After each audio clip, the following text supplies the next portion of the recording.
Hey there, happy Thursday. All right, let's get right to it. The IG updated us that due to the increase in frequency of everybody testing your residents for so many facilities across the state, there will be a funding shortage of those CMP funds by the end of the year if that testing program isn't revamped. So therefore, the Long-Term Care Task Force is relooking at that issue, and all of us should expect changes to the testing program to be forthcoming. So keep your eyes peeled. We're all taking a look at this. I think that Long-Term Care Task Force is looking at it, and we should all expect new and updated guidance to be coming our way shortly. With regard to holiday visitation, I know everybody's really curious about this. CMS is supposed to be coming out with guidance, but to everybody's knowledge, they haven't even started that process. So the state is going to be opting to move forward with putting out guidance, knowing that eventually when CMS does put out their guidance, there may be conflicts. So be expecting state guidance to be coming out shortly. Keep your eyes peeled. And if there are conflicts down the road, we'll address those as they come up. We have learned that there are some residents that have been going out into the community from some facilities for non-medical or non-necessary visits. If you determine that you have some of these folks and you're uncomfortable with that, and you've expressed that to that resident, and you understand that that resident is coming back into your facility and putting your other residents at risk, you are able to begin the discharge process according to the IG. However, make sure that you document that this discharge has to do with safety for all of your residents. And if you have any questions, don't hesitate to reach out to us on this. Or, if you need to reach out to the IG's office, don't hesitate to do that either.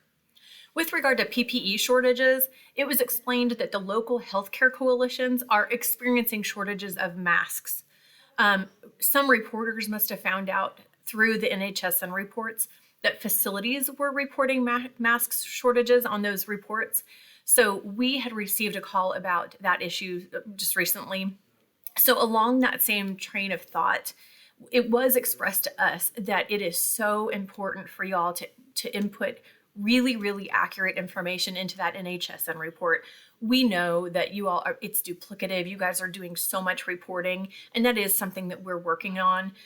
We constantly express that concern to the IG and to CMS through KCAL.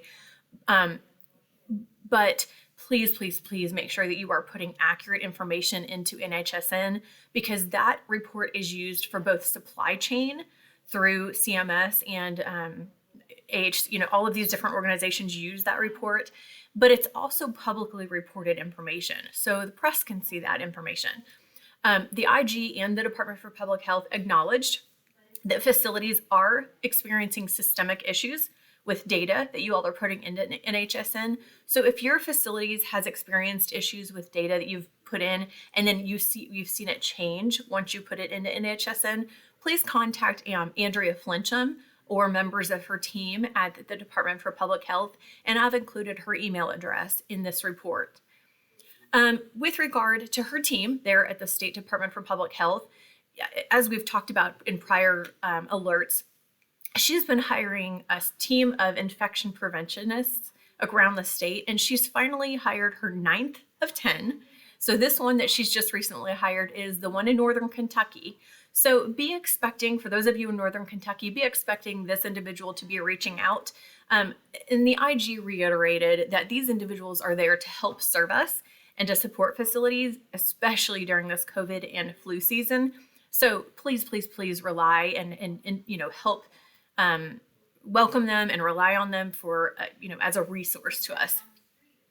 And on that same note, we have realized that there is a potential duplication of information and efforts, and then also facility participation between the Department for Public Health Infection Preventionists, the Traeger Institute's ECHO program, and then Alliance programs. So leaders of all of these different programs have gotten together and have communicated and are trying to streamline and reduce duplication of all of these different efforts for facilities that are participating in all of these different programs.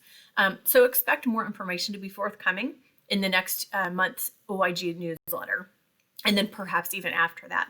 So look for some streamlining to be coming here in the future. And then finally, this is a last little tidbit. This has been added even since the written information in the update has come out. Remember that surveyors must be screened when entering your buildings. However, they should not be COVID tested when entering your facilities. The cabinet does offer them COVID testing at least 3 times a month at a minimum, but remember that you should not be COVID testing them at your facilities. Okay, on to a different topic. The CDC vaccine program, the distribution program. Remember that the deadline to enroll has been extended. So you'll recall that back on October 16th, the White House announced that pharmacy partnership for long-term care and that national vaccine distribution program for long-term care residents. Remember that long-term care facilities now have until Friday, November 6th to register with the CDC on how you all want to receive and administer the COVID-19 vaccine once it becomes available. So long-term care facilities must register with the CDC on how you want to receive it. Nursing homes can register via NHSN. And then assisted living and other communities, aggregate communities, you sign up through an online survey, and I've included links in this update, so check there. And if you have any questions, don't hesitate to reach out. All right, for those of you using point of care testing, those are those point of care devices that were sent to you via CMS. You will need to upgrade your system, your NHSN system, in order to update, in order to send in your testing results through NHSN. So this applies to all levels of care. So for CMS certified facilities, this is mandatory if you're using point of care devices. For any other facilities using those point of care devices, you can use NHSN to fulfill state and local reporting requirements. So let's see, in order to utilize this NHSN tool to fulfill the reporting requirements, everyone can, or CMS certified homes absolutely should, if you're using those point of care devices. You'll need to upgrade your NHSN Secure Access Management Service, that's SAMS, from level 1, which you're at now, to level 3. In order to do this, you'll either get an invitation that's already just been sent to you, and some of you have already done that. We know that you have.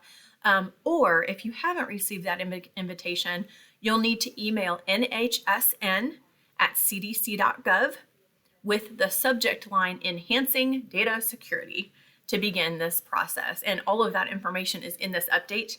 And if you have any questions, again, just contact me. And finally, our Kentucky COVID positive units. We know there has been just a severe uptick in cases around our state, and we know that also flu season is upon us. So we know that, with all of this kind of influx, there's a need for transfers to facilities with COVID units. So we kind of looked back at which facilities that we knew of that have COVID units, and we've sent that list out to you in case you need it. However, if your facility does have a COVID unit and you're willing and able to accept transfers from other facilities and or from the community, please let me know so that I can add your facility to the list. All right, that's it for this week. If you have any other information you'd like for me to add or you have questions, please don't hesitate to reach out, and I will see you next week. Thanks, y'all.